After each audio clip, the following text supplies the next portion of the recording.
میرے آقا صلی اللہ علیہ وسلم سچے، ہمارا دین سچا، ہمارا رب سچا، اور میرے آقا علیہ الصلوۃ والسلام نے سچائی کی تعلیم بھی ہمیں ارشاد فرمائی۔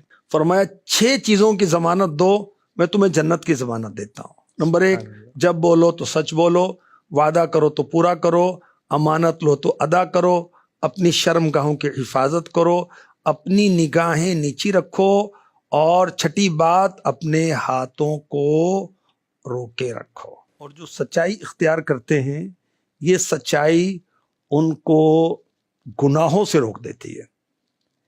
ایک شخص بارگاہ رسالت میں حاضر ہوتا ہے کہ حضور، بدکاری کی عادت ہے، چوری کی بھی عادت ہے، شراب نوشی کی بھی عادت ہے، جھوٹ کی بھی عادت ہے، ایمان لانا چاہتا ہوں، مجھے لوگوں نے بتایا کہ آپ نے یہ چیزیں حرام کی ہیں، ایک ساتھ تو نہیں چھوڑ سکتا، مجھے ان میں سے کسی ایک برائی سے منع فرما دے، میں اسلام قبول کر لوں گا۔ اللہ کے حبیب صلی اللہ علیہ وآلہ وسلم نے فرمایا جھوٹ کو ترک کر دے۔ عرض کی ٹھیک ہے، مسلمان ہو گئے۔ بارگاہ رسالت سے جانے کے بعد اس نے شراب پینے کا ارادہ کیا۔ خیال آیا جب آقا علیہ الصلوۃ والسلام مجھ سے پوچھیں گے تو میں کیا جواب دوں گا، میں جھوٹ بولوں گا تو نبی سے کیے ہوئے وعدے کو توڑنے والا ہو جاؤں گا، اقرار کر لیا تو حد قائم ہو جائے گی، سزا ملے گی، لہذا شراب چھوڑ دے۔ بدکاری اور چوری کا ارادہ ہوا تو یہ باتیں یاد آتی ہیں۔ بارگاہ رسالت میں حاضر ہوئی، عرض کی یا رسول اللہ میری جان آپ پر فدا، آپ نے مجھے جھوٹ سے روک کر کتنا اچھا کام کیا، جب میں جھوٹ سے بچا تو مجھ پر تمام گناہوں کے دروازے کلوز ہو گئے، بند ہو گئے۔